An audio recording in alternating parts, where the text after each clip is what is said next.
Dear friends, in this course on social welfare and social legislation, we are now going to look at the social welfare measures adopted for the elderly.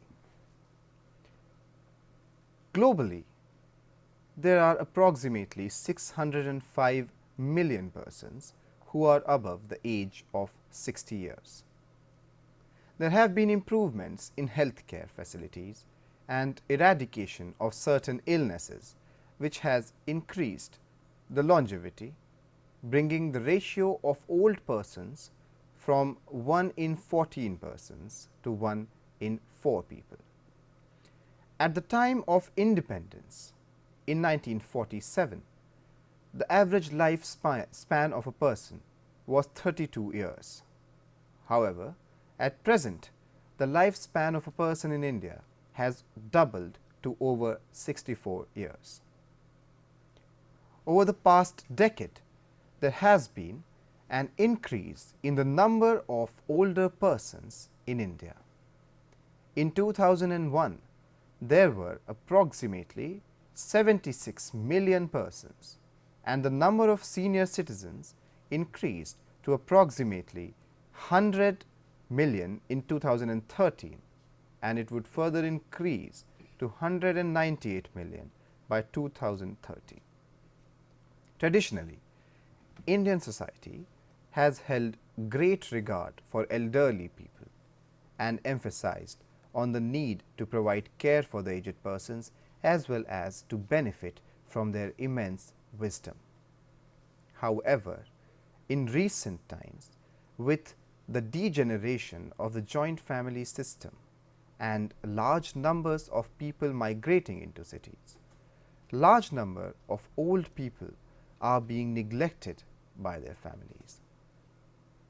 In the absence of social security, old people are faced with many problems. This emerging situation is reflective of a new challenge which society will face, with an increase in the number of old persons whose economic, social and health needs will become the responsibility of the state. It is pertinent to examine the existing socio-economic and access to healthcare related problems faced by the elderly, analyze the existing schemes for their welfare, and accordingly to recommend the measures to be taken in the future. The elderly have been seen in India as a vast repository of knowledge, wisdom, care and love. However, the changing social mores and the changing circumstances of a more urbanized India have put a pressure on the way India perceived its elderly. Indians do not see and have never seen elderly as a burden. They have always seen them as sources of great care, love and affection. The question which is posed to us now is, will this changing societal structure be detrimental to the elderly in the times to come? Will we change in a fashion which would cause us to look down upon the elderly?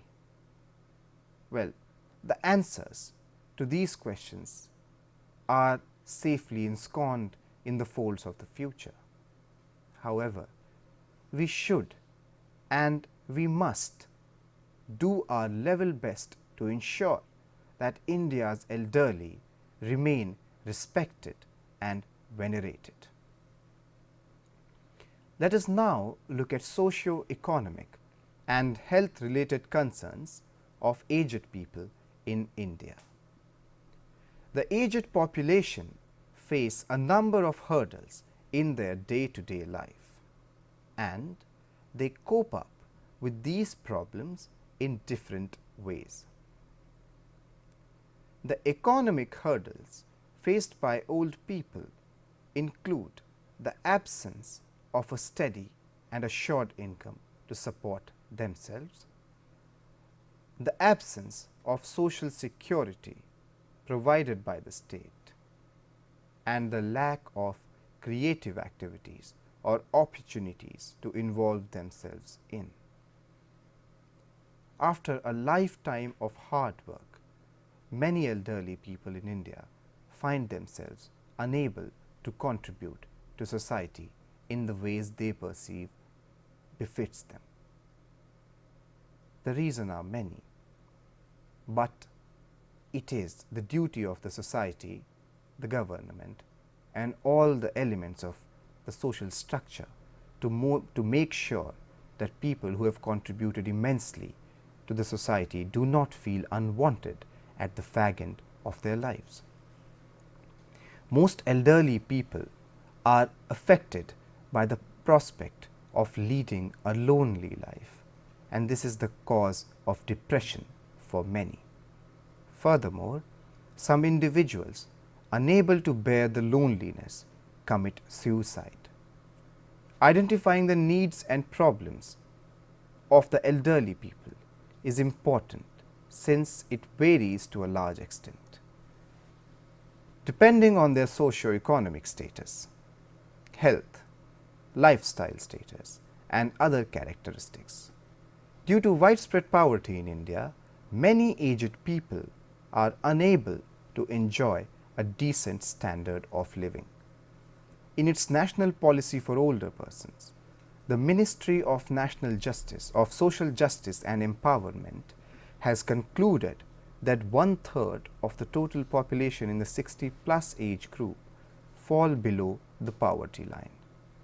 As individuals live longer lives, there will be a requirement to provide for longer and intensive care, which could result in greater financial stress on the family members. It has been estimated that almost half of the elderly persons are fully dependent on their family members. This puts an additional burden on the members of the family, who very often abandon the elderly persons of the family. For elderly persons who continue living with their family, their economic security is largely determined by the status of the family.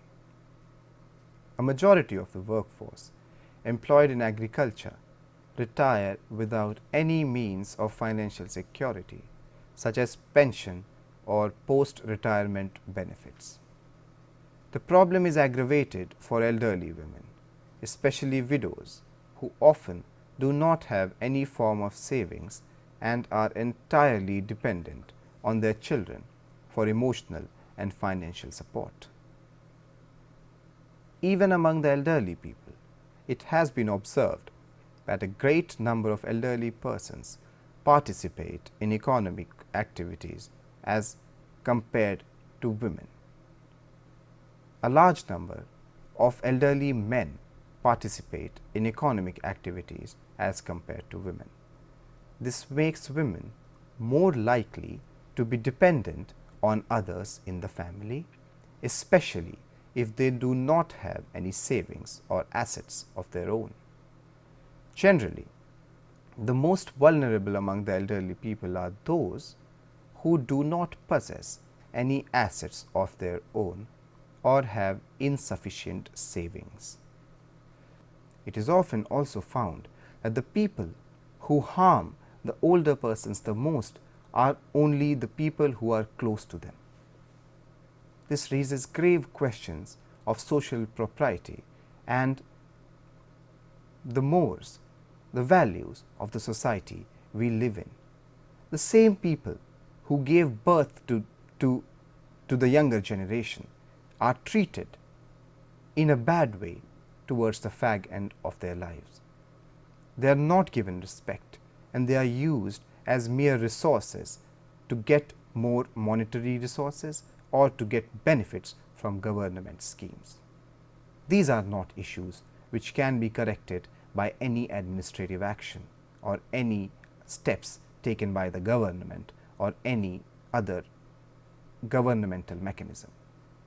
These are issues which need to be improved by reaching out within ourselves, by trying to understand that all of us go through certain stages in life and we need a certain kind of support in all of them. It is not becoming of good human beings to treat those in need and in want with disregard. Let us now look at the national policy for older persons. The national policy for older persons was sought to be implemented in 1999. It provides for a broad framework for ensuring intersectoral cooperation within the government as well as with the various non-governmental organizations. The policy is directed at the close interaction of the government with non-governmental organizations, and the policy has identified a number of areas of interaction including education, health, financial security, shelter and welfare of aged persons. Along with recognizing the role of civil society organizations and institutions in promoting the welfare of old persons, it further emphasizes on the role of the family in providing non-formal social security to the aged persons.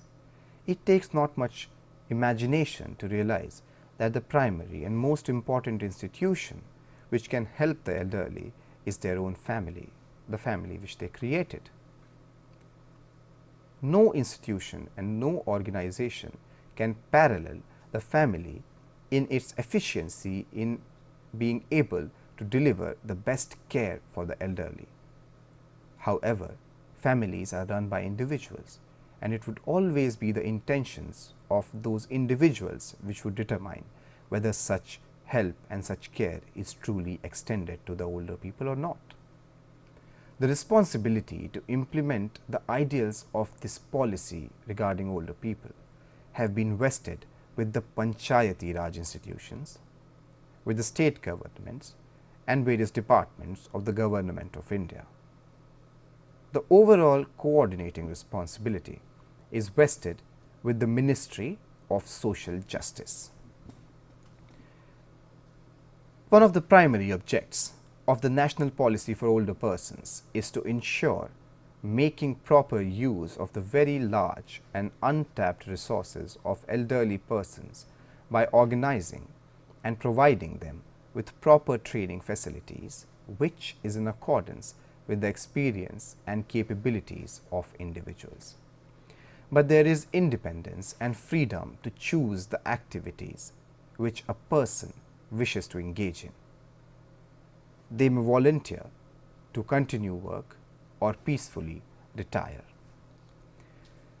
The national policy for older persons also recognizes the need for affirmative action for the benefit of older persons. Concerted steps need to be taken to ensure that the rights of older persons are protected and that they are entitled to opportunities for and an equitable share in development benefits in various sectors for development. The policy further recognizes the relevance of an age-integrated society. This means that there are positive efforts made to strengthen integration between generations, improve and encourage two-way flows and interactions, as well as strengthen bonds between the young and the old. This is founded in the belief of development of a proper formal and informal social support system for ensuring that capacity of families to provide for older persons is enhanced and they continue to live with their family. After having looked at the national policy, we will now look at the institutional mechanism which has been set up for older persons. This is the National Council for Older Persons. The Ministry of Social Justice has instituted a National Council for Older Persons for the purpose of implementation of the national policy on older persons. The primary objectives of the National Council include: first, ensuring that the best interests of the older persons is maintained. Therefore, while determining things relating to older persons, the primary concern is to be the best interests of the older persons themselves. Secondly, aiding the government through advice about the policies and programs undertaken by the government.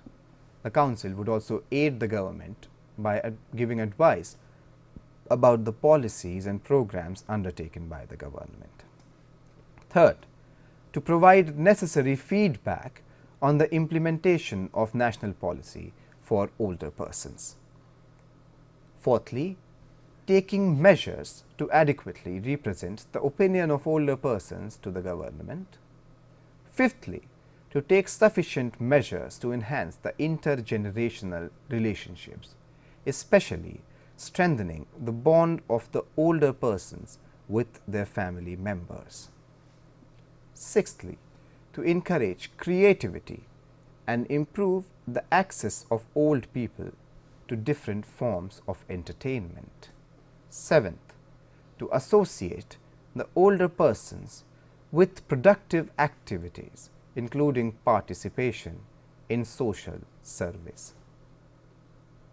If you look closely at the objectives which has been set out for the Council, you will immediately realize that the objectives involve working on the minds of the families.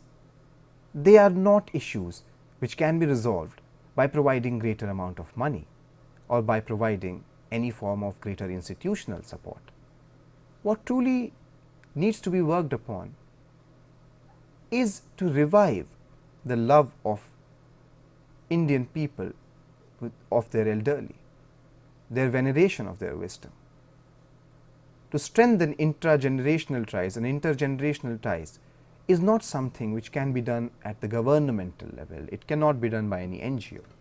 It can only be done if the society itself understands how we would treat our elders, and resultantly how would we be treated when we are elders. Let us look at some other important social welfare measures for elderly persons in India. An important measure undertaken by the state was to adopt the rights of old persons to claim maintenance under the Criminal Procedure Code. Section 125 of the CRPC states that parents without any means for maintenance have the right to be supported by their children who are possessing of sufficient means. Furthermore, it is also stated that in the event that any person refuses to maintain or neglects to provide for their parents, the magistrate may provide an order that such person makes a monthly allowance for maintenance at the specified monthly rate of an amount not exceeding Rs 500. Another popular scheme adopted by the government is the pension scheme, which is an important security scheme. This policy seeks to ensure the settlement of provident fund, pension and gratuity and other retirement benefits is made in a manner that is both prompt and efficient. It has been envisaged that there is a need to ensure cooperation and alignment of public health care services with private health care and private medical care facilities. As successfully implemented in the developed nations, facilities for mobile health care, special camps, ambulance services should also be included for the benefit of the aged persons. A scheme for group housing for the elderly, which seeks to provide for common service facilities for meals, laundry, common room and restrooms to solve the housing problems faced by the elderly persons in India. It is recommended that these facilities should have adequate access to community services, recreation, Medicare centers and places for entertainment and culture. The government has also sought to promote a plan for encouraging the establishment, construction and maintenance of old age homes. This is based on the premise that family or community is recognized as the main supporting pillar for elderly persons for purposes of housing and other areas as well. The policy is directed towards development of educationally relevant material which could ensure that old people can make efficient and creative use of their time. It further encourages elderly persons to indulge in pursuits such as development and appreciation of art and culture, along with building upon the requisite skills for engaging in welfare and community-driven work. There is also a need to sensitize the families and community of those elderly persons about the processes involved in aging, changing roles of older persons, roles and responsibilities of the family members, and their needs for developing meaningful relationships. Special concessions are sought to be provided by the state, including in the forms of fare concessions to elderly for modes of transport, concessions in entrance fee to various public places, and reservations of seats made, priority in telephone and gas connections. The government has also proposed to have a National Older Persons Day every year in order to promote awareness about the needs and concerns of older persons. To conclude our discussion, it should be noted that several initiatives have been undertaken in India to promote the welfare of older persons. The National Policy for Older Persons is a forward-looking initiative in this respect.